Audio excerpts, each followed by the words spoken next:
Welcome to the Homeschool Show from North Carolinians for Home Education. Our goal is to help you homeschool with confidence and joy. I'm your host, Matthew McDill, and we welcome once again into the online studio, John Lewis. Hello. And Matthew, I forgot we haven't done our dad jokes. I'm going to have to get some of those ready for the next time we do this. Yeah, but, you don't have one for us today?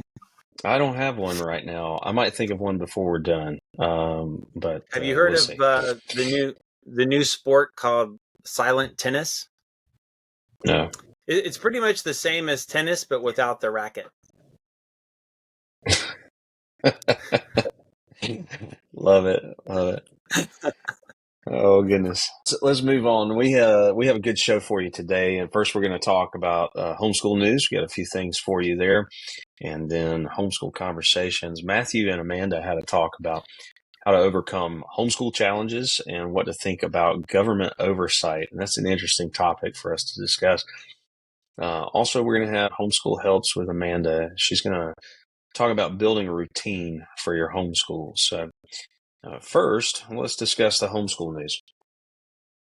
This week, the chess tournament is happening. It's in Kernersville on January 20th, and you can still sign up through January 17th while there's room. So make sure you check that out quickly. You can go to nche.com/field trips. Also, we have announced our featured speaker lineup for the Thrive NC conference. You can go to nche.com/thrive to find and read about those speakers, and then make sure you mark your calendars for May 23rd through 25th. Absolutely important and something that you should be a part of. If you have never come to the Thrive Conference and you are homeschooling or considering homeschooling in North Carolina, you need to show up at that. My wife and I have been virtually, every year except for there was one year I think that we didn't have a conference, which was maybe one or two right there during COVID. Yeah, during COVID we missed one or two. Otherwise, we have been to every one of them since before we started homeschooling, and it has been an absolute joy. It's a great thing. So you need to sign up for that. That's right. And as we've shared before, John, that's how we've stayed connected, because we hadn't seen each other for years and years after college, going to Appalachian State together. But then I did the same thing. It was right before I first started going into school, and we went to figure out what curriculum we were going to use. And then we've been there every single year since. So it's a real blessing, something to definitely check out. Is.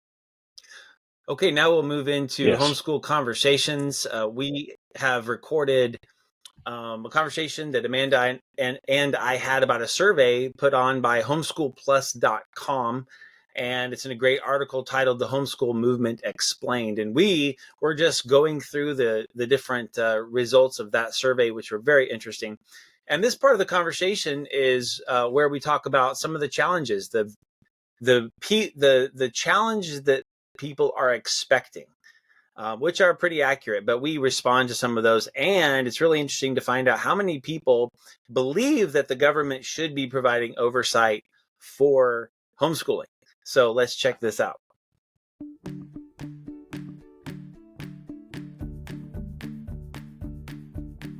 Curriculum planning is a challenge. Mm-hmm. True. Also true.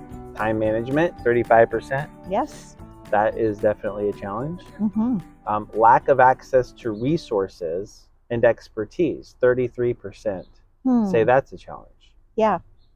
We might argue with that one a little bit, in the sense of there's so many resources. Yes. Like more than we could possibly need. That is definitely true. And I hear and see so many people looking for free or low cost resources. Mm-hmm. Maybe I think there's more and more families where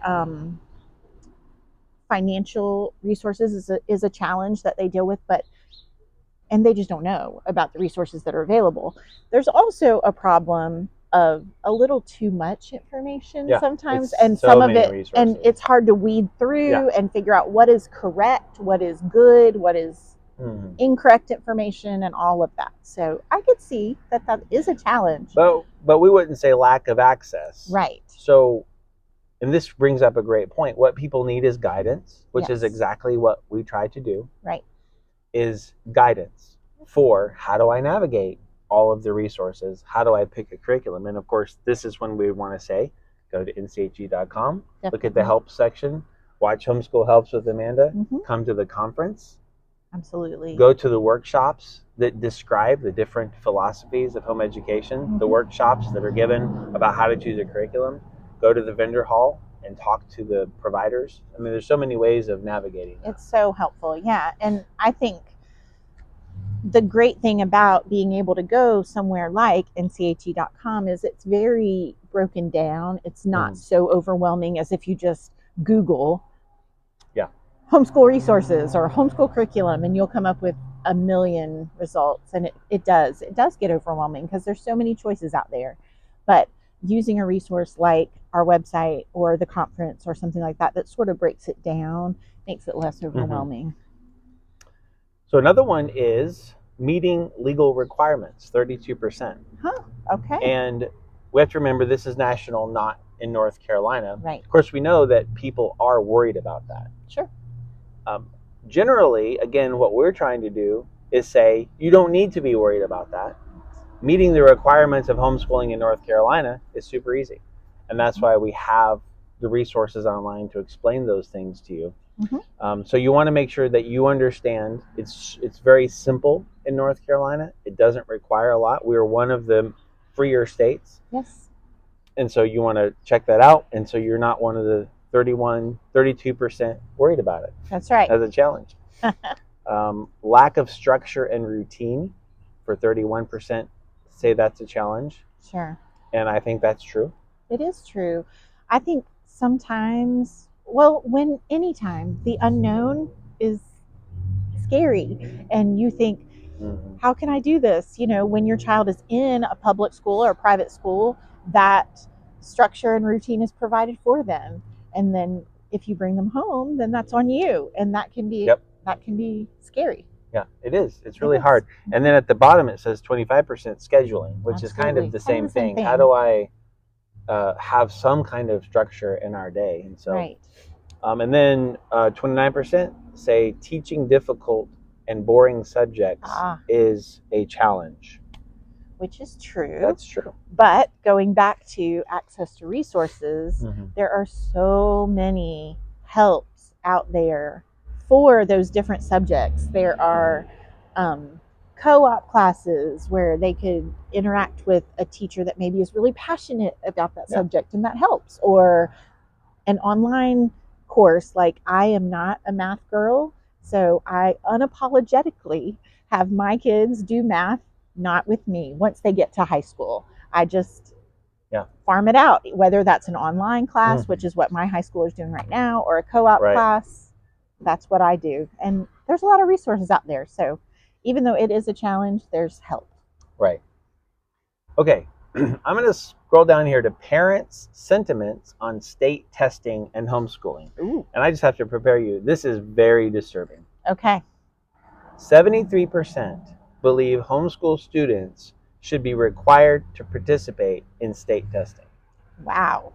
Now, we are a state that does require testing every year. Yes.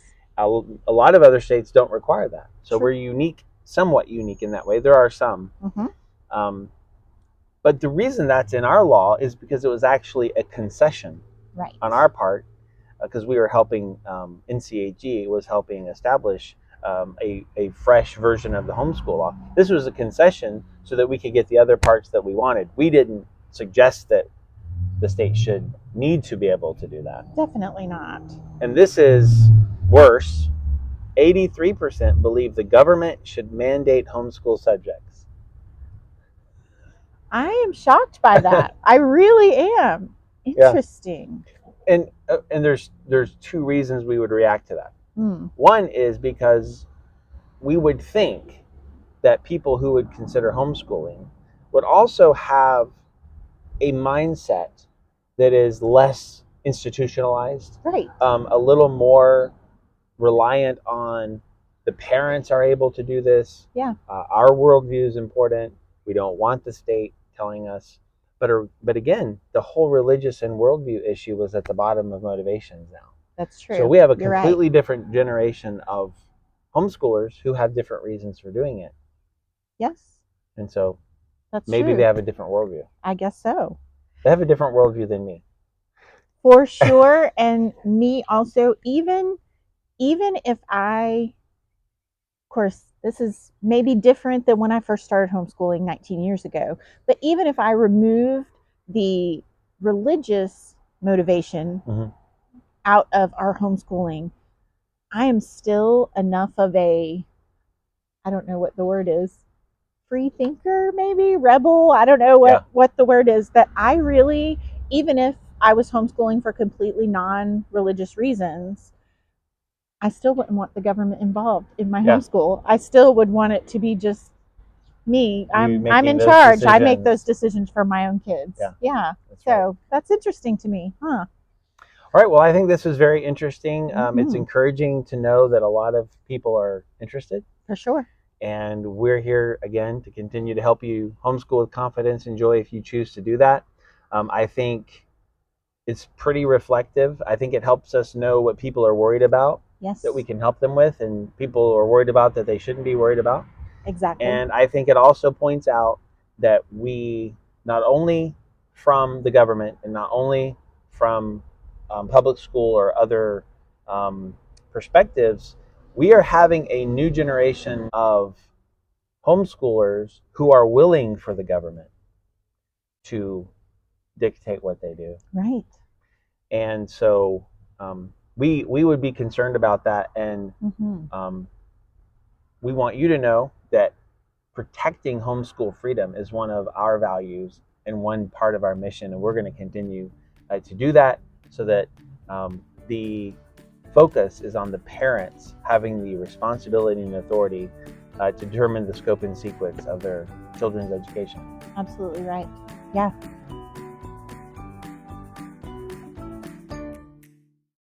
All right, John, were you surprised by those statistics as Amanda was? Some of them. Most of them, I think, are kind of to be expected to some degree because they resonate with what we struggled with when we began to consider homeschooling. You know, I do think that you guys talked about with regards to the statistic about access to resources and expertise. You mentioned that people need guidance. This is one of the reasons why the Thrive Conference is so important for people, whether you're in homeschooling or considering it. Is that conference is an opportunity for you to connect with people, for you to get ideas about philosophy of approach, to check out resources at the vendor hall, all that sort of thing. I think the real surprising statistics of that survey, of course, were the number of people who are welcoming government oversight or government mandate of subjects. 83%. Yeah. Now, that's partly, it is surprising, but at the same time, we know we have a new generation of homeschoolers coming in, new generations with different perspectives. And that's why I think it's really important. Like we looked at last week, Brian Ray is talking about what's the biblical foundation for homeschooling. Why do Christians choose to homeschool? Now, there are a lot of people who aren't homeschooling for biblical or Christian reasons, which is fine. But those of us who are need to think deeply about that. And one of the reasons, of course, as we've talked about, is we want our kids to be able to learn how to follow Christ and learn from a biblical worldview. That's part of the bigger picture. And if we get into a situation where the government is telling us what we can and cannot teach, I feel pretty sure that's not going to be on the list, Yeah. Well, I think that the whole discussion about mandating subjects is really dangerous. because, I was some of our listeners know this. I was a high school teacher for about 10 years. My wife taught high school as well. But part of the beauty and the one of the greatest strengths of the homeschooling movement is the ability to craft your educational plan for the needs and the interests and the personality of your kid. And Exactly. because every kid's different, and God has created them differently for different purposes and takes them different directions. They have different interests. And so, to think that homeschoolers would want the government to mandate the subjects means that, to me, that sounds like you might as well just get the government's curriculum and do school at home over Zoom again. Yeah. As we look at new generations and how they view politics, has an important impact here. And even more deep is, how do they view government and jurisdictional Mm-hmm. questions of who's responsible for what? And as I said, going back to that question of who's responsible for education, that is a really big question.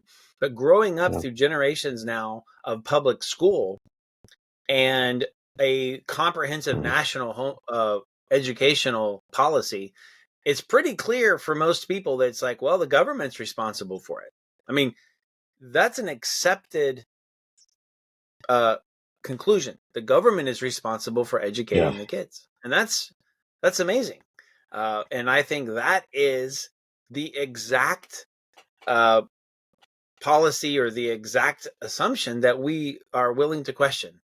And you can do that from a political standpoint, but more importantly, you can do that from a biblical standpoint and say, well, we believe that parents are the ones who are responsible.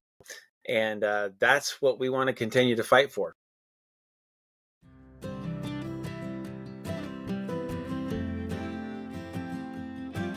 Welcome to Homeschool Helps with Amanda. I'm Amanda Wayers, Homeschool Helps Director with NCHE.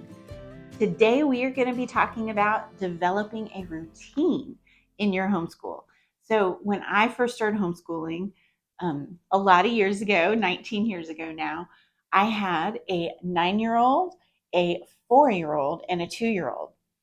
And a routine was absolutely necessary in our lives at that point, just to get through every day. So I haven't shared this in a while. I thought I would talk about how I developed a routine for our days at that point with all kind of little kids, and what that looks like now in my house with 3 grown and gone and just 1 teenager left at home. And it looks very different. So when I had all little kids at home and I was just getting started with homeschooling, I called it my 3-ring circus approach, because I had 3 kids. And what I found was, if I could start our day, I would get the oldest going on something she could do independently, maybe a math lesson or a spelling worksheet or something like that, a reading, something she could do on her own. And then I would focus on the littlest one and fill her attention cup as much as I could. We would do something together, whatever that looked like, playing with something, or even my 2-year-old at that point, she wanted to do learning activities. She was like a little sponge and was hungry to learn all the things. So we would do some kind of learning activity or something she really loved to do.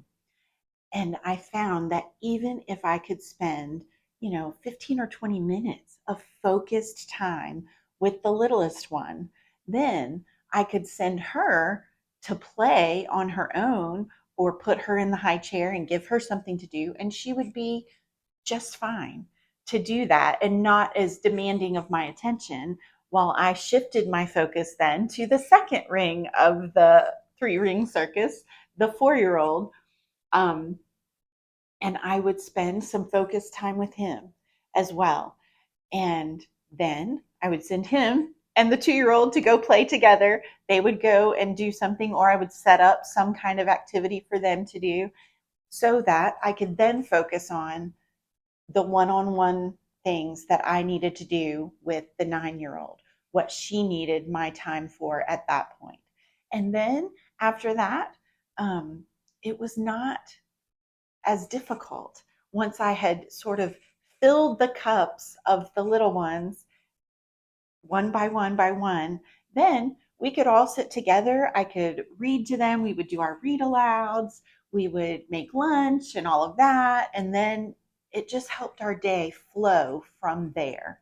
I also was almost rigid. I'm not a very type A rigid kind of person, but I was at that point in my life very routine oriented, because with all little kids, I had to have a routine or we would not get through the day. So we very much had, this is when we make breakfast. This is when I spend time with the 2-year-old. This is when I do the 4-year-old. This is when I move on to the 9-year-old. And then we would, like I said, read aloud. And then we would make lunch and have that. And then we would have a quiet time where everybody would rest or nap if they napped at that point. So I think it's really important. If you're, whatever stage of life you're in, your routine might look a little bit different, but I think it's really helpful in our homeschool days to have some sort of routine. Now, is there flexibility within the routine? Of course there is. And there were times when it was such a blessing, like my mother broke her leg, and it was a blessing to be able to pack up and go and help grandma. There's always opportunities, and so it's okay to not be so rigid with the routine that you will refuse to let those opportunities of ministry or helping someone else out interrupt your routine. But I found day in and day out, it was really helpful to have that routine. Now, at this point in our life, I just have one child at home. He is 14. Our routine looks very different than it did when I had all little kids. And we're a lot more flexible, a lot more, our days look very different than they did, but we still have kind of a routine of what we do. We know what to expect when we get up in the morning, and that's really helpful. So I hope that helps you as well, whether you have all little kids at home or whether you're in the stage that I am with maybe just a high schooler left. Either way, routine can be your friend, even if you are a not type A person, because I am that. So I really hope this helps today. Well, we want to thank you once again for joining us this week. We love to hear from you. So if you would send your questions and your comments, your feedback to the homeschool show at nche.com, and make sure to tell other people about it. Share this podcast so that you can share the resources and help with other homeschool families. Until next week, continue to homeschool with confidence and joy.